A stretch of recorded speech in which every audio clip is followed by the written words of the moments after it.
Hi, I'm Kerry Blaser, Mary Magdalene Soul. Today I'm going to share why I'm sharing my truth from my garage.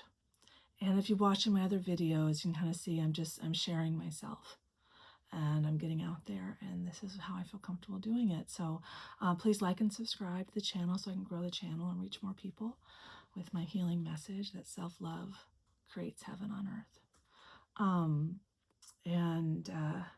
So let's talk about it. Why do I feel safe coming out from my garage? And there's both internal safety and there's external safety. And so let's start with the obvious. This is end of September 2025. Charlie Kirk was assassinated less than 2 weeks ago, a conservative Christian voice.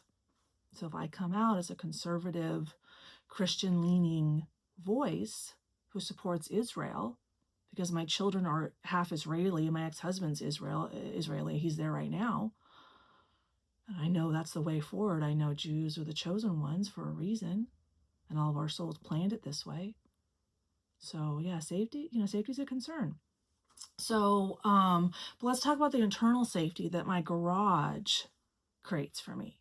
Okay, and I'm gonna have to go back into my childhood later on in this video, but I'm gonna start with something that happened almost exactly 2 years ago.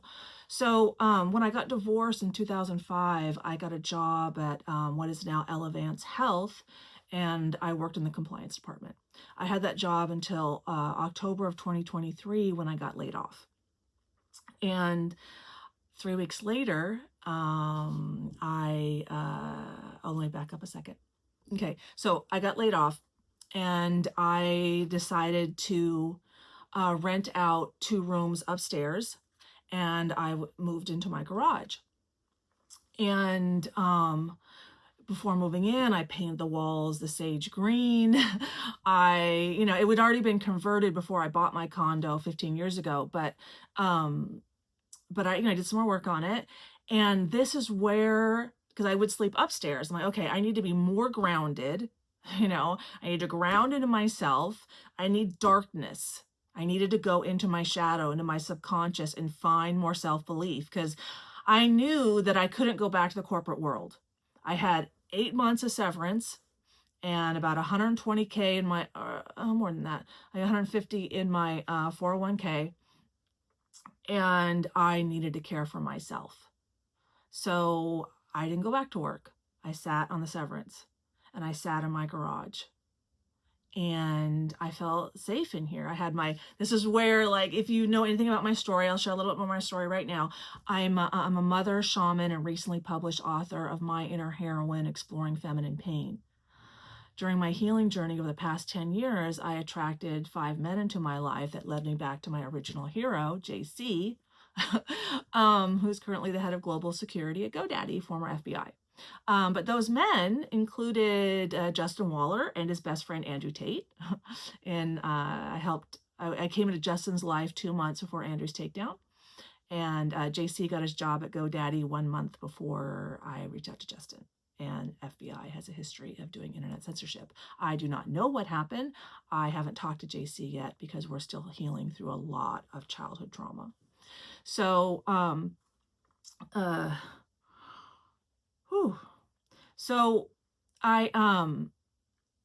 not going back to work. I'm going to stay home. I'm going to heal, and I felt safe in my garage because I had talked to Andrew Tate's soul in here. Like, I had the garage, I had one of my roommates, we had converted it into a healing room. It's a 1-car garage. It's not huge, but it's bigger than my room. And so I had my recliner in here. We had a table in here to do Reiki. And I would sit in here in the dark and talk to his soul when he was in solitary confinement, because that is how isolated I felt. I resonated. My soul, my energy was the same energy as Andrew Tate in solitary confinement. But I found compassion in that darkness, because inside of our shadows, inside of our subconscious, is where all of our unaccessed parts of ourself reside. More self-belief, it's like a toolbox. It's an unaccessed toolbox of self-love. Okay, that's what's in there. There's the wounds, and then inside those wounds, that coal gets so much pressure when you're finally ready to get it out. There's the diamond. This is how, energetically we turn our coal, our wounds, into our diamonds, our wisdom. So I was able to see that I was affording him so much compassion, and I had to apply it back to myself, but it was in the darkness, in the uncertainty. And that's femininity, is the uncertainty of our emotions. Is shadow work, is self-reflection work, is all feminine work. Forgiveness, compassion, nurturing, intuition, creativity, right-brained work is feminine work. That's why you see so many high priestesses, so many shamans that were then killed by the church. This is feminine work. Why do we go to Jesus for forgiveness? Feminine work, okay? So anyway, my garage and I have a close relationship. So I moved in, and then about 5 months later, I experienced enlightenment for the first time in my garage.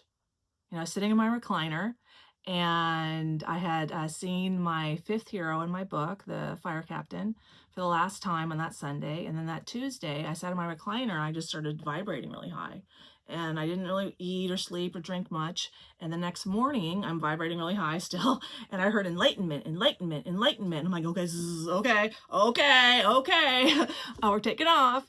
And I received profound wisdom. And then I released catastrophic fears. And I did that all from the safety of the home that I provided for myself. But why am I providing for myself? Let's talk about that, because that is integral to why I'm in my garage. Childhood trauma. My parents got divorced when I was 6, and they used to argue all the time about money and my child support. Like before I was 10 years old, I was in arguments with my parents about child support. So I internalized that I don't deserve to be paid for. And I talked to my brother about it once. He's like, well, I just thought they were being stupid. I said, right, but you're a guy. I'm a girl. I internalize situations differently than you. I need my man, if I'm healthy and balanced in my femininity. I mean, the only reason I can do this is because I still have some money in my 401k, but not much. Like, I'll just be honest, I'm in a forbearance right now. I have credit card debt, and I have about 65, 70k in my 401k. And my book came out, and I'm still waiting to talk to JC. So no, this is not easy. This is extremely difficult. And I'm at home all day long experiencing enlightenment and, supporting the collective, getting my voice out, understanding why it's so challenging to get my voice out. So I had a job when I was 12. I had a job, and I lived in a very affluent town in like Westlake Village, California. It's like Will Smith has a house there.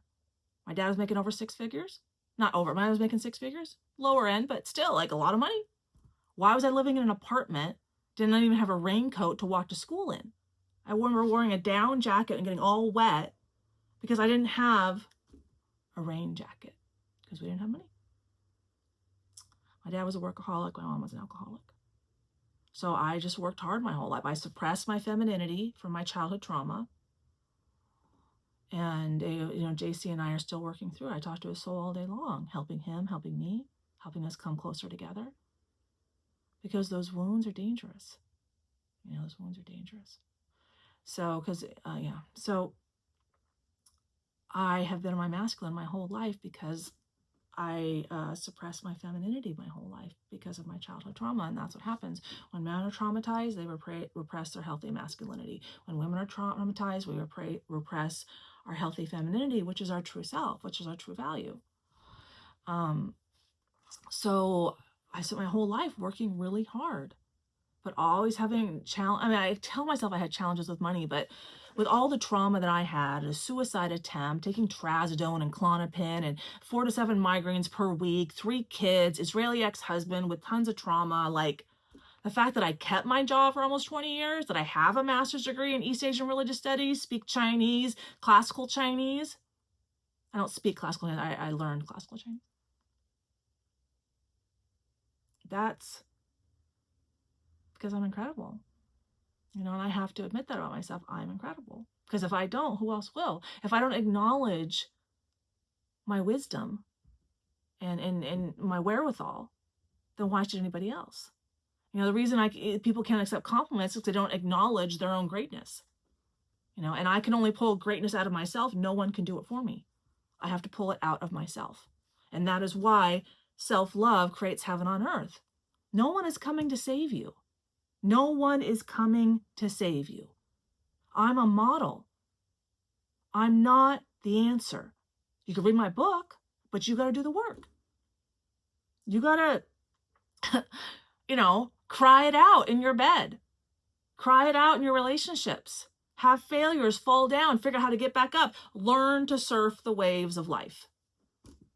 Learn how to be a soul having a human experience. And like Rumi said, follow your heart, it knows the way. Jesus, same thing. Heart internal, Christ consciousness, God is within. I have gone to no church, no religion, really. I have a master's degree in East Asian religious studies, but I can see that the Buddhists didn't teach me what enlightenment is. No one ever taught me that enlightenment's an emotion, an expression of the soul. All expressions of the soul are emotions. That's how souls communicate. Emotions vibrate at different frequencies. Our souls are energy bodies, so laws of physics apply. And that's how souls communicate, through our heart space. So here I am. I experienced enlightenment the first time in March of 2024. And then, fire captain, he ended up being married. Okay, so that, ain't gonna work for me. And I didn't know that JC was coming. Now, JC, his soul came through during my first enlightenment experience, but I'm like, Jason, what? Even though, I had a picture of him on my phone to remind me that amazing men have been attracted to me in the past. Because I had a hard time accepting. Why would Justin Waller, who's 16 years younger than me, can get so many women, read my texts all day long, my DMs? Why was he giving me all that time and attention? He's a very busy man with lots of options. I had a hard time accepting that compliment. And I started an argument with him because of it. And then he pushed me down in a solar plexus and made me like all the other girls. But I had done that to myself. So, and then Andrew Tate and the 2 Fire Academy instructors, I remember finding my yearbook and seeing his picture and going, okay, I just want to put a picture just to remind me. But I remember I told my older daughter once about 2 years ago, and the way I said it, it was, she knew it was profound. I just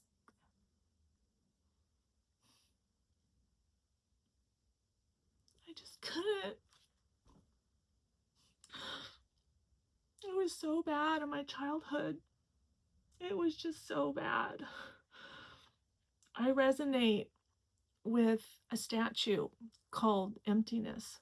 And it's the head and arms, and the whole center is empty, and legs. And when I read the description, I'm like, oh, it's a grieving parent. I'm like, oh, I'm not a grieving parent. Why do I resonate with this? And I couldn't see it then, even though with all my enlightenment, all my wisdom, because I had an emotional block. But I kept that. I'm like, I felt like that my whole life.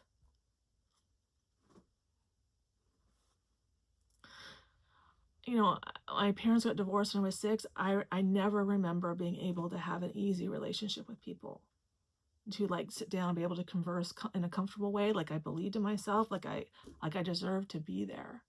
I in large part felt like I just don't deserve to be here. And I remember being in schools and other people had friends, and I had one memory from school in kindergarten, and based on where our houses were, my memory is terrible. So I have one memory from being at kindergarten playing with a toy alone. I remember being alone. Okay, right? I don't remember the rest of it. I've been shown visions, but I don't know exactly what happened. But his childhood home was in the same school district. So, and then in high school, he was ASB president, 2,000 kids, super good looking, varsity letterman, perfect body, perfect on the outside. Raging in pain in his heart. Just like me. Just like me. And something I had to acknowledge to myself about the woman's role is that Women were the emotional center. So men bring us their emotional pain and connect to source energy to breathe life into their wounds, to help them find the wisdom inside the wound. Now, they go through it a lot faster than women do. And like, thank God, because it takes me like 20 minutes. It takes him like 1. But then I'm so tired of the 20 minutes. I'm like, okay, you're done. Yeah, okay, I'm done. Cool. Whew. Let's go on to the next problem. And we work through things all day long. Like, I remember a few months ago, I remember talking to a soul. And he finally internalized like fully the wisdom that the universe is a mirror.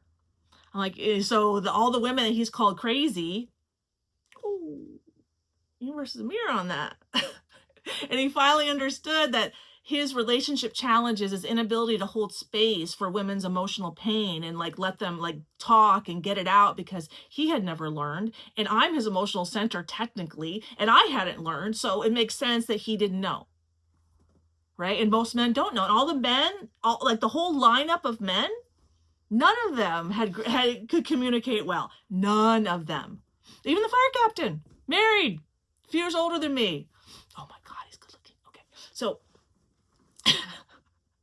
he's got a perfect hair and perfect body and does handstands and splits at yoga, and he's 6'7" fire captain. Like, yeah, hard to say no. Hard to say no. So,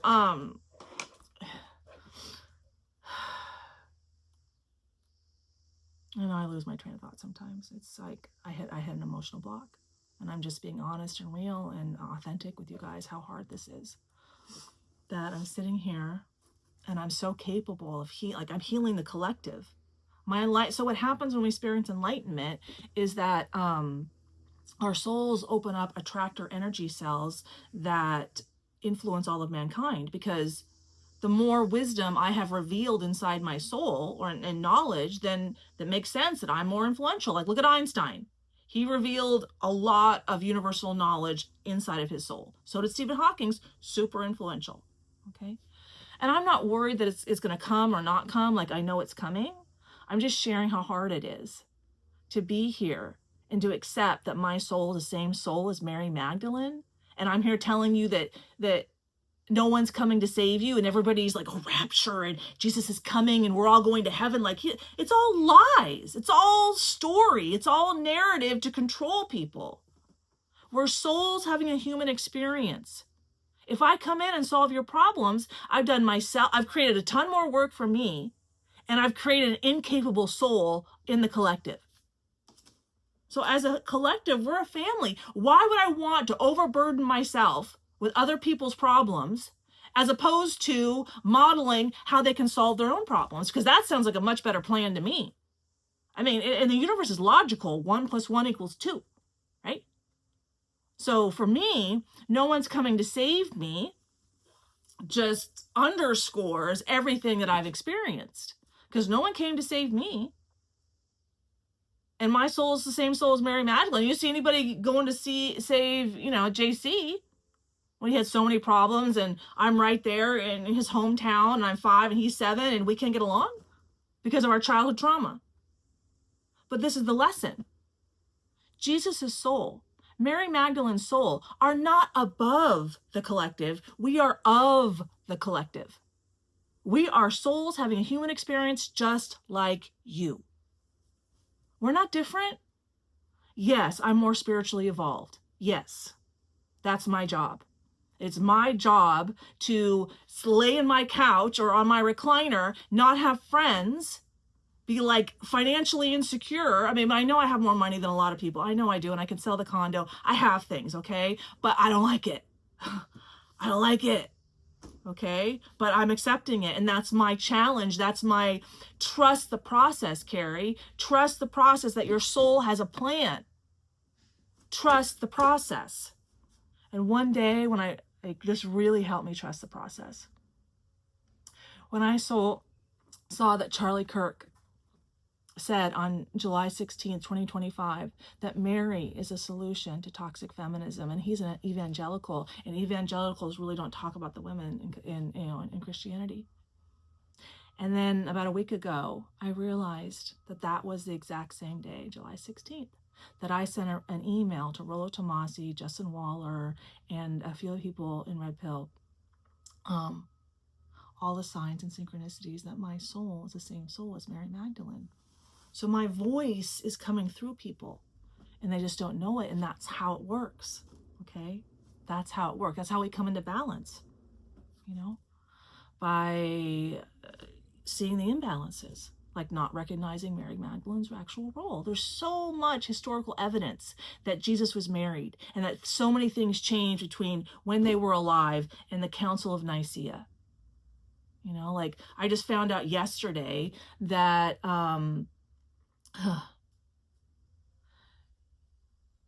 the Inquisition, the medieval Inquisition, they were after Christian relics and killing people, and they wanted one form of Christianity for control.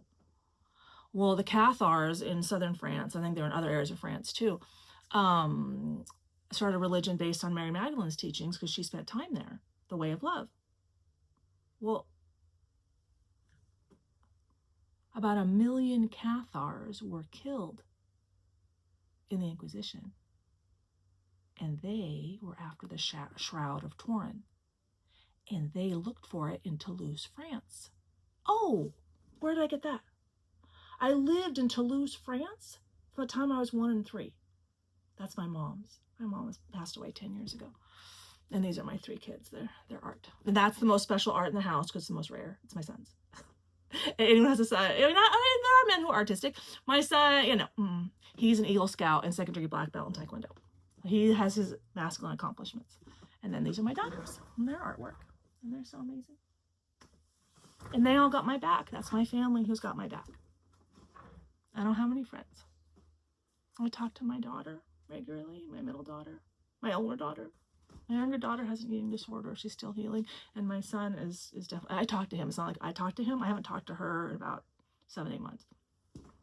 But they're healing. And I know they're healing because they had a very traumatic childhood.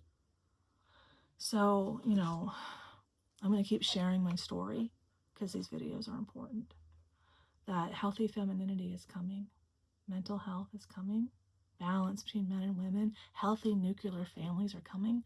But this is the good part. This is the amazing part, is that we do it together. And that work is where the magic happens. Like, look at the tsunami in Thailand. And you watch those videos afterwards and people are like, yeah, it was just awful.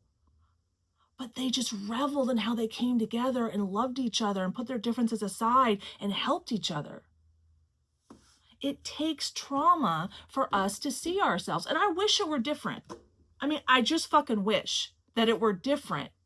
But here is what I figured out. Why do we have to have trauma?